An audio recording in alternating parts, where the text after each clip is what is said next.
আপনারা অলরেডি জানেন যে গতকাল লয়ার আর্জেন্ট কল দিয়েছিলেন বেশ কিছু কাজের জন্য। এই জন্য গতকালই দিল্লি এসেছি আমরা, এবং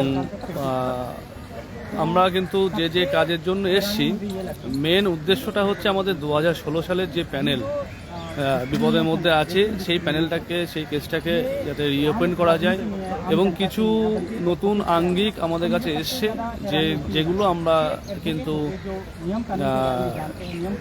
যদি উপস্থাপন করতে পারি কোর্টের কাছে, সেই জায়গাগুলো আমরা দেখছি, এবং সেই কাজগুলো কিন্তু অনেকটাই আমরা কমপ্লিট করে ফেলেছি।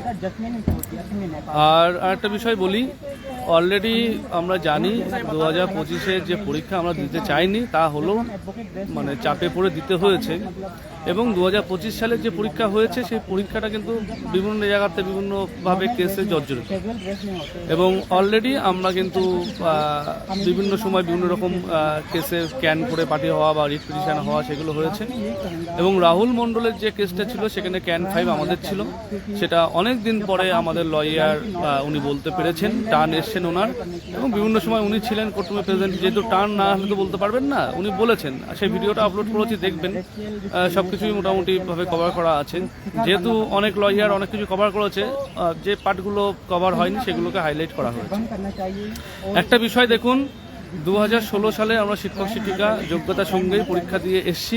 সবসময় আমরা চাইবো 2016টা যাতে ফিরে আসে সসম্মানে, কারণ যে কলঙ্ক, যে দাগ আমাদের ওপরে লাগানোর চেষ্টা চলছে সেটা তো ঠিক নয়। সেটা বিভিন্ন কারণে বিভিন্ন রকমভাবে হচ্ছে, সেটা আমরা বুঝতে পারছি। সে দাগটা মোছার দায়িত্বটা আমাদের। সেজন্য 2016টা যেভাবে ফিরবে আমরা কিন্তু চাইছি। 2016 ফেরা মানে কিন্তু 2016 পরীক্ষা দিয়ে আবার আসা সেটা নয়।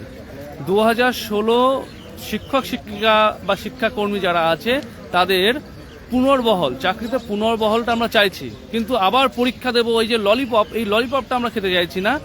মানে বারংবার পরীক্ষা দেওয়ার ব্যাপারটা, কারণ কিছু এক শ্রেণীর শিক্ষক শিক্ষিকা আছে তারা কিন্তু ভুল বোঝাচ্ছে। তারা কি বলছে 2016 ফেরাতে হবে, 2016 পরীক্ষা হবে আলাদা হবে, নতুন গেজেট করে আবার পরীক্ষা হবে। এই ব্যাপারটা আমরা কিন্তু কোনোভাবে সাপোর্ট করছি না, ডব্লিউবিইউটি কখনোই সাপোর্ট করছে না। কারণ এই যে বারবার পরীক্ষা মানেই একটা অনিশ্চিত জায়গা, অনিশ্চিত ভবিষ্যৎ। পরীক্ষা হওয়া মানে 100% যোগ্য শিক্ষক শিক্ষিকা বা শিক্ষাকর্মী কিন্তু চাকরি পাবে না। পরীক্ষা না দিয়ে 2016 ফেরানো এবং 2016 শিক্ষক শিক্ষিকা শিক্ষাকর্মী যাতে পুনর্বহাল হয় সেটা আমরা কিন্তু সর্বদা চেষ্টা করছি এবং করব। কিন্তু এর মানে এই নয় যে 2025-এর বাধ্য হয়ে যে পরীক্ষা প্রসেস চলে এসেছে সেই প্রসেসটাকেও আমরা ভেসে যেতে দেবো। সেখানেও যা বাধা আসবে সেগুলো আমরা ওভারকাম করব, এবং সেটা করছিও।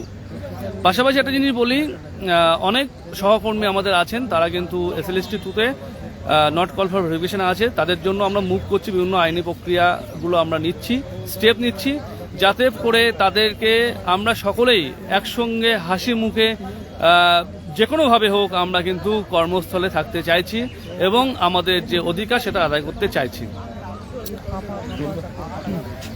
হ্যাঁ, আমরা তো গতকালকেই এসেছি।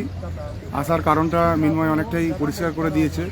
আমাদের আসার কারণটা হঠাৎ করেই আমাদের সুপ্রিম কোর্টের অ্যাডভোকেট হঠাৎ করেই ডাকার মূল উদ্দেশ্যটাই কিন্তু 2016 সালের যে প্যানেলটা, যেটা অলরেডি সেট হয়েছে, সেই প্যানেলটাকে যদি কোনোভাবে বাঁচানো যায় সেই চেষ্টা আমরা করছি।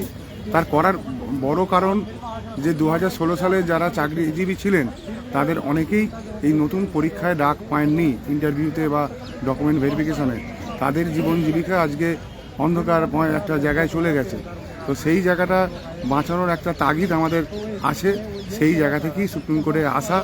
এবং আরেকটা বিষয় যেটা মাঝে মাঝেই একটা কনফিউশন পরিবেশ তৈরি করছে, কনফিউশনের, যে 2025-এর পরীক্ষাটা বাতিল করে আবার 16 পরীক্ষা হোক। সেটা সত্যি আবার যদি 16 নতুন করে পরীক্ষা হয়, 16 ক্যান্ডিডেট দিয়ে 16, সেটা সত্যি খুব কঠিন পরিস্থিতি, কারণ একটা মানুষ কতবার পরীক্ষা দেবে। তো সেইটা 2025-এর প্রসেস যেমনভাবে চলছে সেটা চলুক, তাতে আমাদের কোনো বিরোধিতা নেই, সেটাতে আমাদের সাপোর্ট থাকবে। তার পাশাপাশি 2016-কে যে কোনোভাবে বা যেভাবে ফেরানো যায় তার চেষ্টা আমরা আমাদের মতো করে ডব্লিউবিইউটি করবে, এবং সেই পথের আমরা আগিয়েছি। আশা করছি যে আগামী দিনে সুফল আসার একটা সুযোগ আসতেই পারে। আমরা আমাদের চেষ্টা আমরা চালিয়ে যাব, এটুকুই। ঠিক আছে, সকলে ভালো থাকবেন। পরবর্তীতে কোনো আপডেট আসলে অবশ্যই জানানো হবে।